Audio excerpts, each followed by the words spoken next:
Welcome to Newsday on the BBC. I'm Sharonjit Lail in Singapore. The headlines. Mark Zuckerberg gets grilled in the US Senate. The head of Facebook explains how data was shared and admits they didn't always get it right. So we have made a lot of mistakes in running the company. I think it's pretty much impossible, I believe, to start a company in your dorm room and then grow it to be at the scale that we're at now without making some mistakes. Responding to a suspected chemical attack in Syria, the US, France and UK discuss coordinated action against President Assad. And poisoned by a nerve agent 5 weeks ago, Yulia Skripal is discharged from hospital. She's now been moved to a secure location. And after 5 months in prison in Myanmar, 2 Reuters journalists will find out later whether charges against them will be dropped. This is BBC World News. It's Newsday.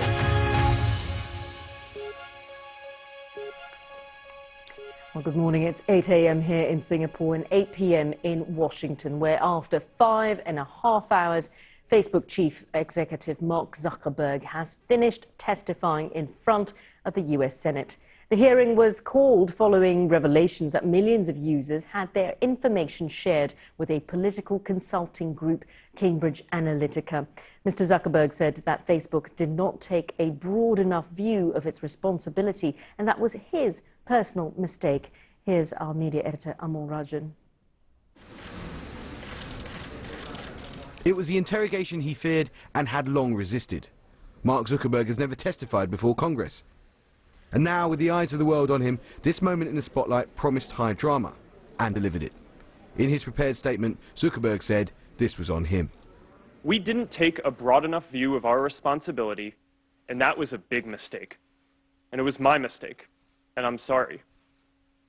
I started Facebook, I run it, and I'm responsible for what happens here.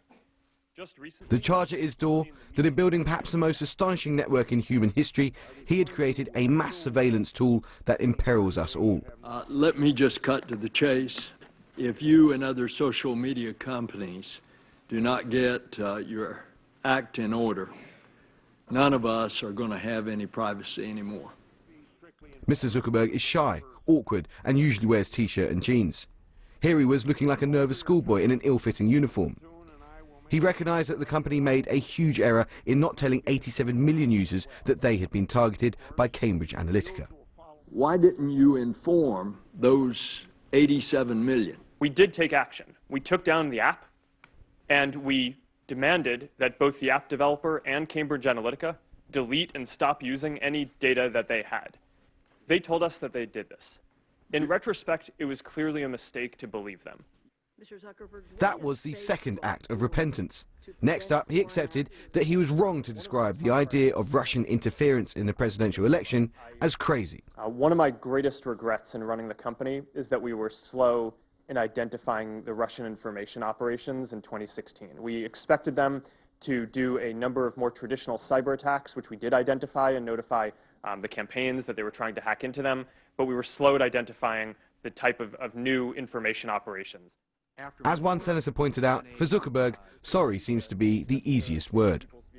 After more than a decade of promises to do better, how is today's apology different? And why should we trust Facebook to make the necessary changes to ensure user privacy and give people a clearer picture of your privacy policies?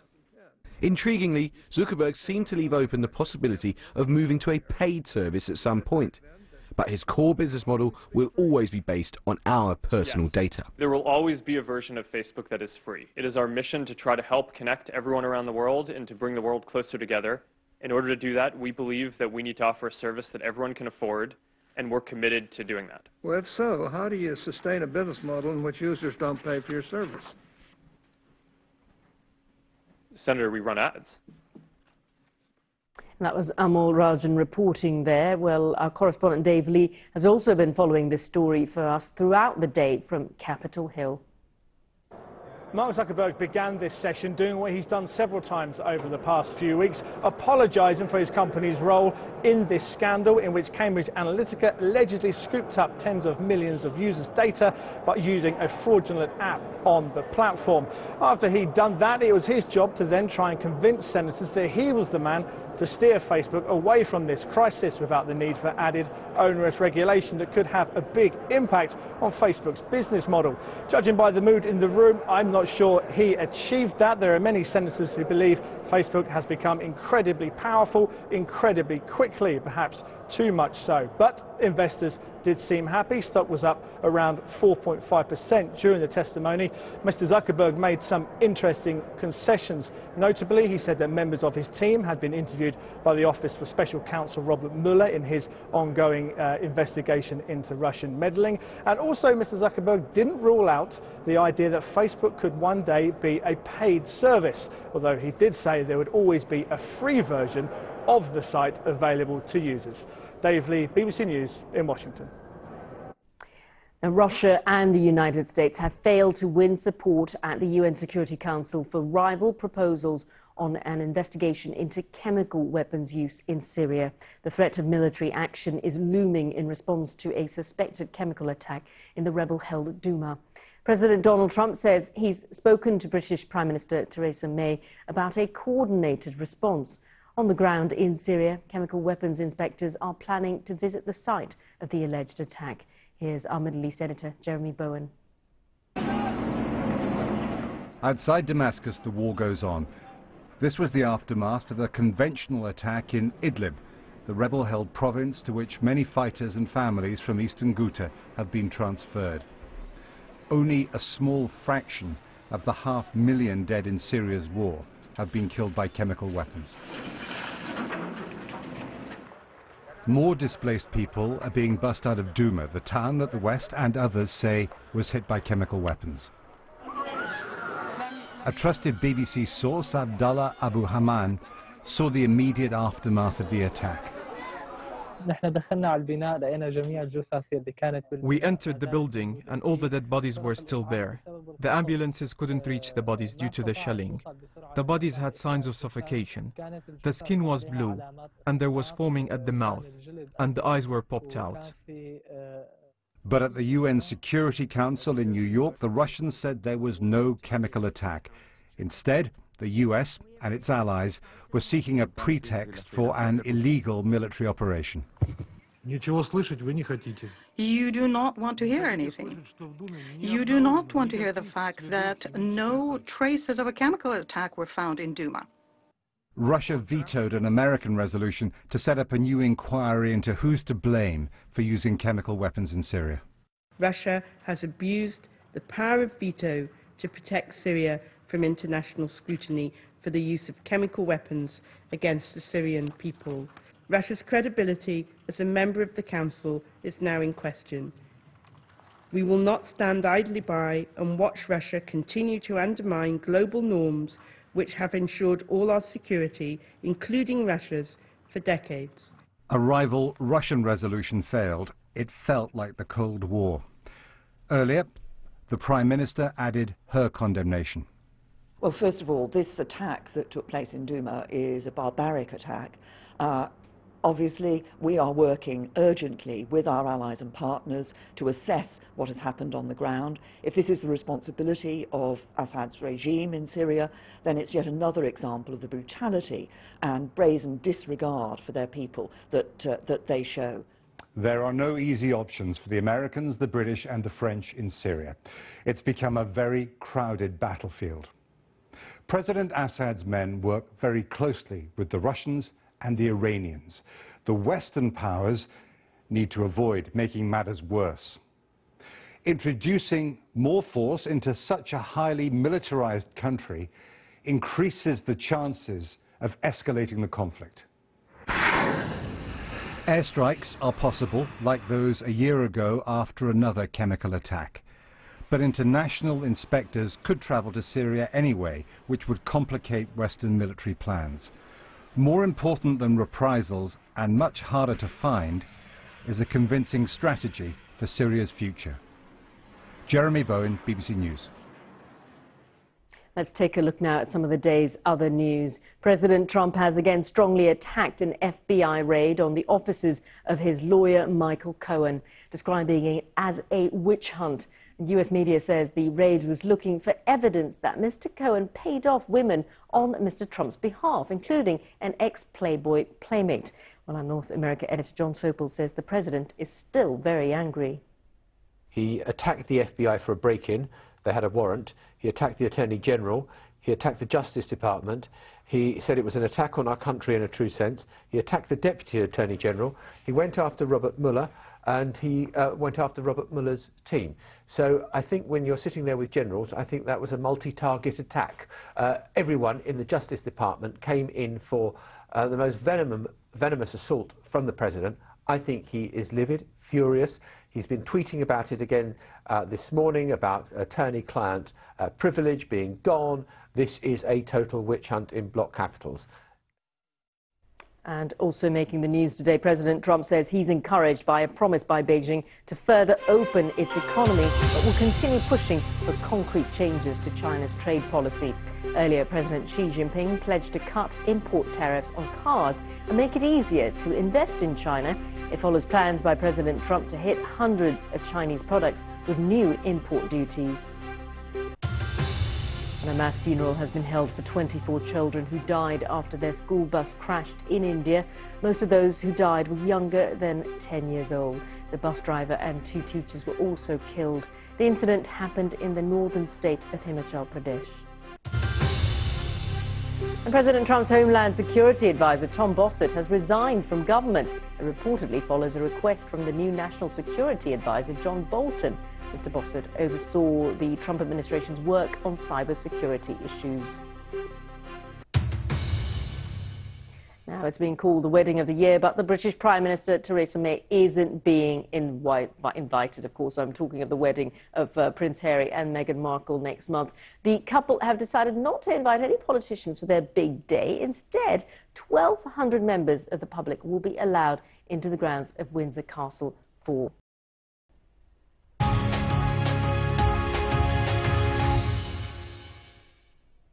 Now, Yulia Skripal, who was poisoned with a nerve agent alongside her father in Salisbury last month, has been discharged from hospital. She left yesterday and has been taken to a secure location. Now, her father, Sergei, a former Russian spy, remains in hospital, and doctors say he's recovering more slowly than his daughter. The Russian embassy in London says Moscow would consider any secret resettlement of the Skripals as an abduction. Here's our correspondent, Leela Nathu.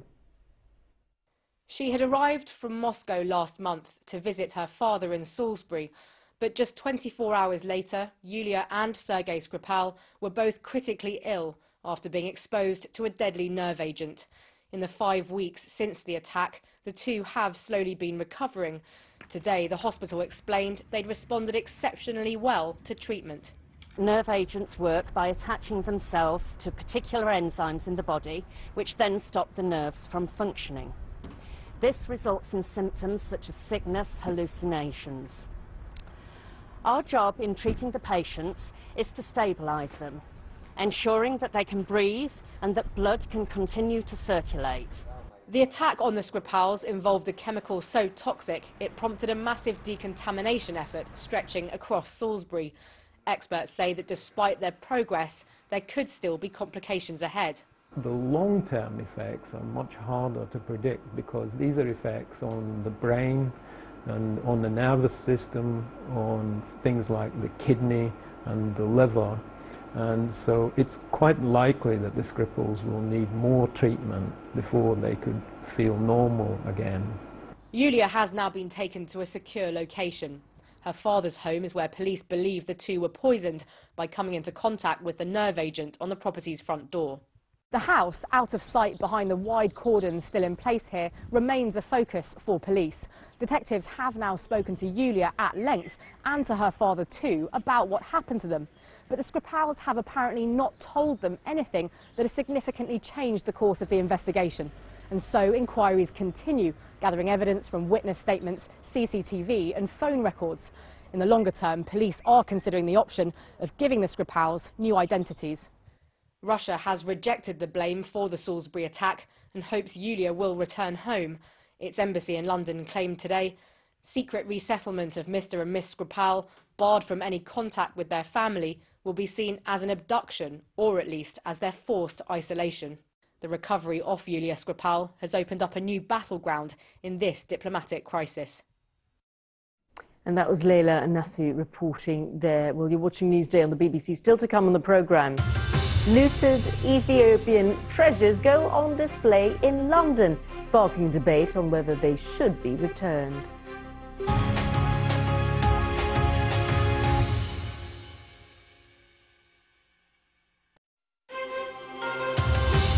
Welcome back. You're watching Newsday on the BBC. I'm Sharon Jitlail in Singapore. Our top stories. Mark Zuckerberg has apologized to a US Senate committee for allowing firms to misuse personal data gathered by Facebook. And Russia blocks a UN vote to investigate the suspected chemical attack in Syria, increasing the likelihood of a US-led military action against President Assad. Well, let's take a look now at some of the front pages from around the world. We can start with the front page of the New York Times, which reports on what it calls India's Big Brother program. The government there is collecting biometric data on over 1 billion residents, and the information will be used in a nationwide identity system. We go to the South China Morning Post next, and it wonders if rugby fever is about to kick off across China. The sport has already scored around 30 million fans, and that figure could explode if the Chinese women's team does well at the Olympics. And finally, the Japan Times is getting in the mood for spring. Its front page, let's take a look. It features some beautiful blue budding flowers. Over 4 million of these Nemophila flowers are blooming in the Hitachi Seaside Park, and they'll be around until May. Now let's return to our top story, and that's on Facebook chief Mark Zuckerberg, who's apologized to a US Senate committee for a data breach which saw the information of around 87 million users improperly shared. Now, 5 out of the 10 most heavily impacted countries were right here in Asia. Well, earlier I spoke to Tom Dillon. He's the founder and director of Tech Research Asia about this data breach. Those 5 countries that you mentioned, I think tally just over 3.5 million Facebook users. There does need to be a degree of perspective on this, I guess, in terms of the impact here. And there are a couple of points that I would like to make. I guess the first is 3.5 million is a lot, yes, but compared to the 70-odd million in the US, it is relatively small. It has had a geographic spread. The interesting thing about this is how this happened in terms of the impact, if you like. So if you look at how this happened, New Zealand, the original users of the app that triggered the entire breach, there were actually 10 downloads in New Zealand. Now that actually impacted just over 63,000 Facebook users in New Zealand. So there's an exponential impact from those that were part of the app usage and then how the data was accessed. So to me the impact is, yes, geographic, it's relatively small in terms of the numbers, but how it happened and the exponential impact is quite significant.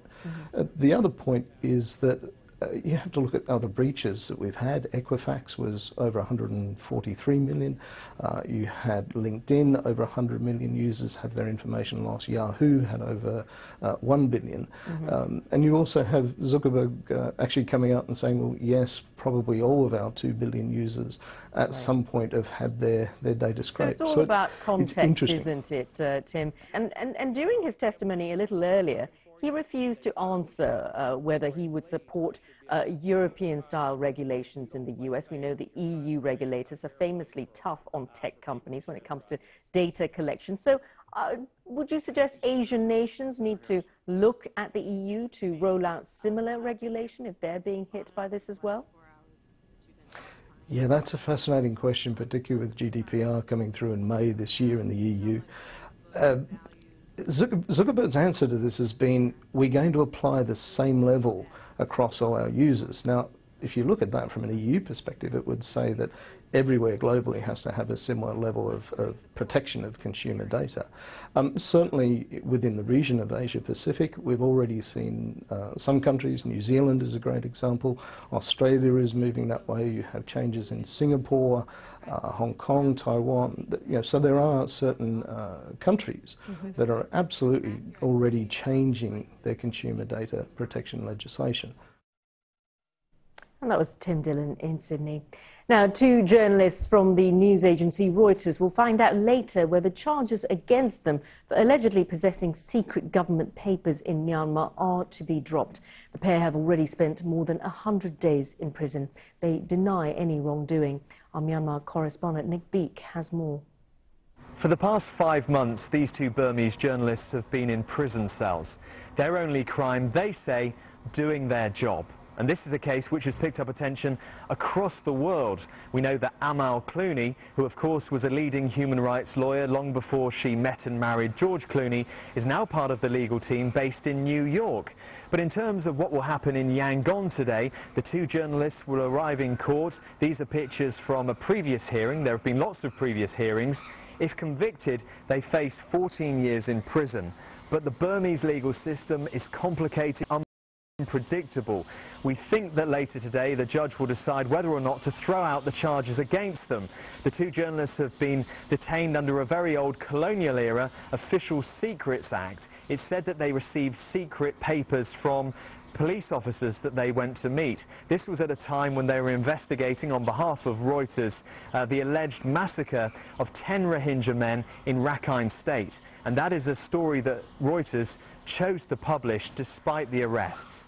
Now, one of the men, Wa Lone, turns 32 today, and certainly his friends and family very much want for him to be able to celebrate his birthday this evening at home, a free man. But they've been disappointed before, and so today really those friends and family are living in hope rather than expectation. Nick Beake in Yangon there. Now, treasures including a royal dress and a gold crown taken from Ethiopia by the British 150 years ago could be returned by London's Victoria and Albert Museum on a long-term loan. Lisa Marie Mishtak reports. Beautifully written manuscripts, a meticulously crafted golden crown, silver jewellery. These are some of the items that were plundered in Ethiopia during the Battle of Magdala in April 1868. The royal and religious treasures were taken when a British expeditionary force laid siege to the mountain fortress of Emperor Tewodros II in what was then Abyssinia. This was in response to the emperor's imprisonment of Europeans. But now there is some hope for those fighting for the treasures to be returned home. The history of these items in our collections are legally complicated. The easiest way in order to have these items in Ethiopia is a long-term loan. And we've done that with other items in our collection, with other parts of the world in the past. The Ethiopian government lodged a formal restitution claim for the Magdala treasures in 2007, which was denied. The suggestion of a loan was first welcomed by the Ethiopian embassy in London, which has partnered with the museum on this exhibition. Loans are not a new thing. That in itself is a good beginning, a good start for the continued dialogue, discussion and engagement of our 2 countries regarding cultural artifacts. There's been contradicting statements on exactly what Ethiopia's position is for the return of the artifacts.